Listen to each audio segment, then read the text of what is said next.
Na região, mais um paciente com suspeita da Covid-19 foge do isolamento em hospital. Dessa vez, aconteceu no Hospital Municipal em São José dos Campos. O paciente escapou ontem à noite após 4 dias de internação. Ele foi localizado hoje em casa pela equipe da Vigilância Sanitária e foi reconduzido ao hospital. A família dele vai ficar sob monitoramento em quarentena. No sábado passado, em Taubaté, um homem internado no Hospital Municipal Universitário também fugiu do isolamento e foi localizado na casa da companheira, no bairro Água Quente. Na Via Dutra, a concessionária que administra a rodovia iniciou a distribuição de kits de alimentação e higiene para os caminhoneiros. No trecho que corta o Vale do Paraíba, os kits são distribuídos nas bases de São José dos Campos, no quilômetro 156, e de Pindamonhangaba, no quilômetro 99, ambas na pista sentido São Paulo. E também no posto Arco-Íris, em Roseira, e na base de Lavrinhas. Nestes pontos, o motorista também pode realizar a higienização da cabine dos caminhões e ainda ter acesso a atendimento médico com orientação de combate ao coronavírus. Basta o caminhoneiro parar nas bases operacionais que ele já é recebido, entregado, ofertado o kit, a higienização do veículo e caso tenha uma lâmpada de farol queimado, a concessionária também presta o auxílio para o caminhoneiro. Esse trabalho é fundamental, porque os caminhoneiros têm feito não só carregar o Brasil nas costas, mas auxiliar a nação brasileira nesse momento difícil. Então, é um dever de todos nós estarmos aí ajudando e contribuindo para a saúde deles e para que eles estejam bem alimentados. É mais uma ação de apoio aos caminhoneiros que, apesar da pandemia, seguem rodando pelas estradas do país para garantir o abastecimento dos centros de compras. Isso aqui a gente olhar aqui, já é uma forma da gente fazer um lanchinho, né? Já que está em muitos lugares aí que está aberto, não está tendo jeito da gente comer nada, os povos não estão pensando no motorista aí em muitos lugares, aqui já estão ajudando, uma aguinha para beber, coisinha para a gente mastigar, né? Com certeza já vai ajudar a gente na estrada um pouquinho, né? É muito importante, né? Para a gente estar bem higienizado e protegido contra o coronavírus, né? Incentiva a gente a continuar, né? Continuar nessa luta, tentar todo mundo junto contra esse vírus maldito aí que a gente tem que eliminar da face, né? E a Polícia Rodoviária Federal lançou neste sábado a campanha Siga em Frente Caminhoneiro. O objetivo é facilitar a arrecadação de alimentos e kits de higiene para os motoristas. As doações de empresas, entidades e da população podem ser entregues nos postos da Polícia Rodoviária e as arrecadações serão distribuídas em todo o país por cerca de 1.000 voluntários. Com o objetivo de reduzir a movimentação nos hospitais durante a pandemia do coronavírus, esta semana a Câmara dos Deputados aprovou o projeto que autoriza o uso da telemedicina, ou seja, o atendimento médico à distância mediado pela tecnologia.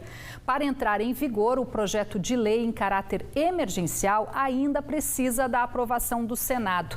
Mas a medida já é muito bem recebida tanto pelo governo como pela classe médica. A gente estava conectado agora há pouco com o doutor Ricardo Giacometti, que vai falar ao vivo sobre esse assunto com a gente em São José dos Campos, mas a conexão caiu, a gente vai fazer uma nova chamada, então enquanto isso a gente vai para um intervalo. Acabaram de me informar que a conexão voltou, então vamos ao vivo falar aqui com o doutor Ricardo Giacometti, que é diretor técnico da Clínica da Família em São José dos Campos. Que bom que a internet aí ajudou e foi uma reconexão rápida. Boa noite, doutor. Obrigada pela sua participação. Bom, com essas medidas restritivas aí, né, por conta desses decretos do Estado, decretos municipais, muitas clínicas, consultórios estão fechados, né? Essa medida emergencial vai ajudar bastante nesse momento aí para o diagnóstico, sem a necessidade que as pessoas sigam até os hospitais. Perfeitamente. A telemedicina está em fase de regulamentação.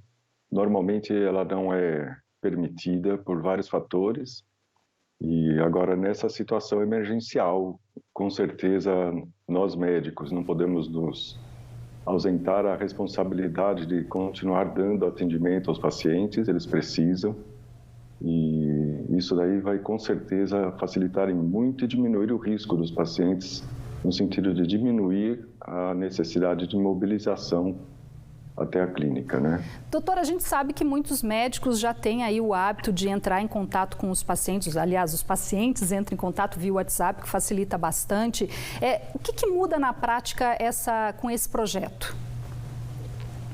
Esse projeto é o seguinte, a consulta médica, ela envolve vários passos, ela envolve uma responsabilidade com relação ao médico em guardar o sigilo médico daquilo que é tratado durante a consulta. Algumas partes do exame não podem ser feitas via WhatsApp, obviamente, né? Uma parte do exame físico, o que acaba limitando a utilização dessa tecnologia, seja o WhatsApp ou seja qualquer outra forma de telecomunicação, no nosso dia a dia. Então, nesse sentido, hoje em dia, com essa liberação, a gente consegue, pelo menos, evitar que um paciente que não seja grave, que a gente consiga dar alguma orientação por telemedicina, a gente consiga, mediante documentação dessa consulta, na verdade é uma consulta, é diferente de um bate-papo. Sim. Por um WhatsApp informal que o médico possa estar fazendo. E sendo uma consulta, doutor, isso vai ter um custo, né? Não vai ser uma medida aí, apenas um atendimento voluntário, né? É bom o paciente ter noção disso, né? Que é um trabalho também para o médico. Exatamente. Lógico que cada médico tem a sua relação médico-paciente e eu mesmo, os pacientes que a gente opera, seja lá na clínica da família, seja em outros locais, eu sempre forneço o meu contato, né, para dar alguma orientação. Mas essa situação é diferente, vai estar sendo feita uma consulta, onde que poderá já nesse contato telefônico ou via videoconferência, gerar uma finalização no sentido de ser prescrita uma receita, ou pode gerar uma complementação, no sentido de falar, olha, você precisa complementar isso com alguns dados que eu não consigo pegar por telefone, né?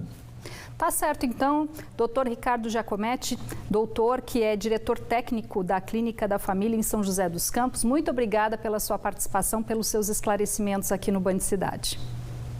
Tuas ordens, boa noite. Boa noite. Mais uma parada aqui no Band Cidade. No próximo bloco, São José dos Campos retoma na próxima segunda-feira a vacinação contra a gripe, com ampliação de 2 novos pontos de atendimentos em sistema drive-thru. E ainda em Jacareí, a criatividade de um pai que criou um fliperama do coronavírus para brincar com um filho no período de confinamento. Agora 7h10.